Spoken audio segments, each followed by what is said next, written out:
Hey guys, this is Amanda Spencer from theradicalagenda.com, and I am coming to you tonight from my bed because I am an exhausted single mom of two, and sometimes days are just really long.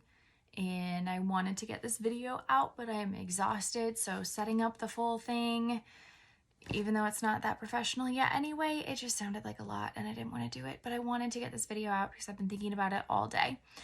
So there's this quote that I really liked from Mark Twain, and it just completely changed my outlook on how I view education and just experiencing life in general. So I'm going to read it to you.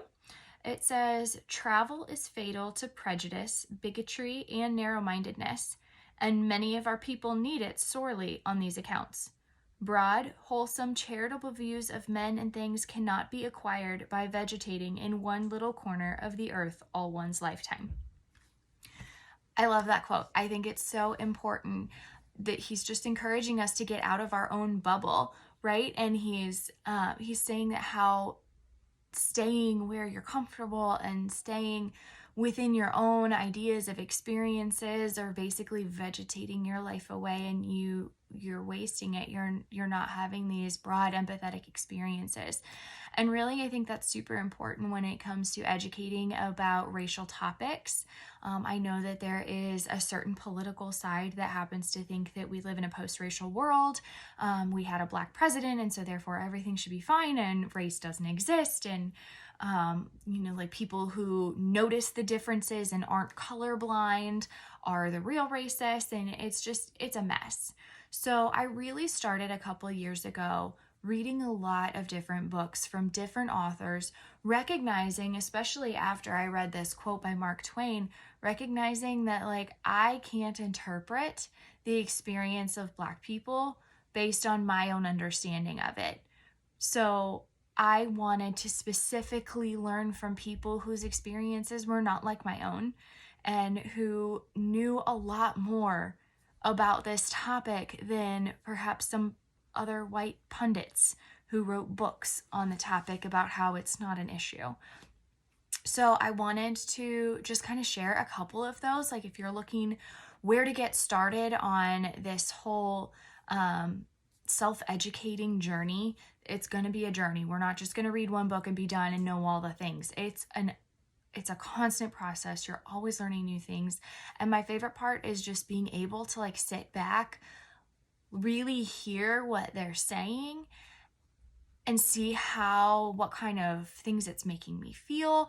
I'm listening right now to Uncomfortable Conversations with a Black Man by former pro NFL player Emmanuel Acho. It's amazing. It is so good. It's actually on my list of recommended for sure. But he was saying just in the chapter that I was listening to today, if you are uncomfortable with something, or if you just kind of bristle because you're not allowed to say a certain word or do a certain thing, then rather than just be like, oh, I shouldn't do that, or I can't do that, kind of sit with why you are upset that you can't do that, or sit with why you're feeling these things and really focus on what's coming up for you. And that really helps kind of break down any systemic influences that might be so just normal for you. I'm doing a lot of air quotes today. I don't know. I'm so tired, guys. I am so tired. It's been such a long day. Anyway, so it's just to be able to sit with what's uncomfortable and really start to work through the programming that we've had for our entire lives. And to start, especially for the white people here, just be able to step back and see things from other people's perspective and learn what's going on with them, what's happening with them, the microaggressions that they have to deal with every single day that we don't. So it seems totally foreign to us, and it's really easy for us to be like, oh, that doesn't happen, because it doesn't happen to you. Doesn't mean it doesn't happen. Anyway, so a couple books that I really want to recommend that have been highly valuable for me. How to Be Anti-Racist by Ibram X. Kendi. He is currently very popular because Ted Cruz went after his book, The Anti-Racist Baby, which is an adorable book, by the way. Ted Cruz clearly didn't read it or understand it. But it is fascinating to go through just all of the systemic built-in racism and starting to understand all of that. If you want even more, I have heard, it's on my list, I haven't read it yet, but his book Stamped from the Beginning is also about the historical systemic racism and kind of how everything got started. So I'm really excited to read that eventually. I already mentioned Uncomfortable Conversations with a Black Man by Emmanuel Acho. Honestly, this is so good. It has all of the uncomfortable questions that white people have, and he answers them in a very good, diplomatic. He does a really good job with that because I'm already frustrated at some of these people and some of these questions, but we all start somewhere, and I applaud him for putting himself out there and doing all of this emotional labor to try to help people understand. So that one's really good. And then the first book that I ever read was so good, and it made me challenge myself so much and recognize how many things I had ingrained in me, is So You Want to Talk About Race? And this is by Ijeoma Oluo. She's amazing. She's also just very frank, but very welcoming. But she takes nothing from no one, and it's awesome. She's very straightforward. I really like that. So a couple of ways, if you are thinking like, oh, well, that's great, I don't have time to sit around and read all these books. Neither do I. All of these have been audiobooks that I have been listening to. I read. I do read, but not a lot because I'm usually writing or reading to my kids for the blog. But I do a lot of my own personal reading as audiobooks in the car while I'm driving to work. So I really like either borrowing them from the library. You can look specifically. I've just been able to thankfully grab whatever has been on my library shelf because my library is absolutely fantastic. If you've seen all the books that I post on the blog, I have found all of them at our library, have not had to really request any of them, which has been really cool. They've just had them on the shelf for people. So I've gotten those from the audiobook section. You can also do interlibrary loan if your library doesn't have them, if they're not as awesome as mine, which, sorry, I really like my library. Also, you can do Hoopla, which is a free app, so it's not audiobooks. You don't have to pay for it. It's connected to your library card. So just like a library book, after 2 weeks, it is returned to you, or is returned to, there I go again with the air quotes, my God.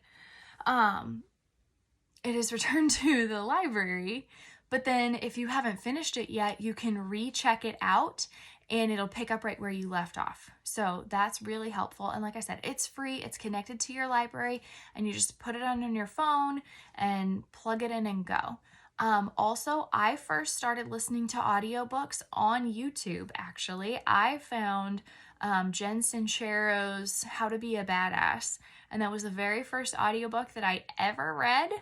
And God, I am so tired. I'm sorry, guys. Me and all these air quotes, they're really dumb. I would edit this out, but frankly, I'm too tired. Anyway, so YouTube, sometimes the authors will put them on, just the audiobooks will be on YouTube, and you can just scroll through YouTube and find them. So definitely check that out too. So just to recap, we've got the library, we've got your Hoopla app, and you have YouTube. These are all ways that you can educate yourself for free, looking at all of these different books, studying the history of the United States, which honestly, like, once you understand so much of this history that hasn't been taught or highlighted or really called attention to for so long, things are starting to make sense.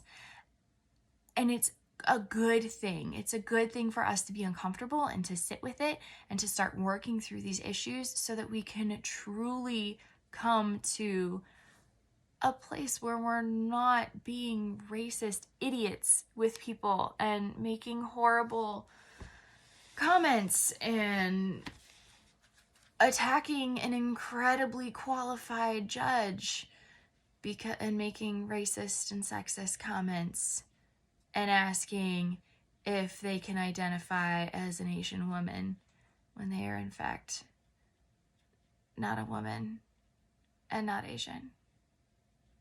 Yeah. Okay. All right, guys. I'm tired. I'm going to go to bed after I upload this video. So I hope you appreciate my ramblings. If you want more information on the books that we're reading, if you want to see what I'm reading with my kids, check out theradicalagenda.com.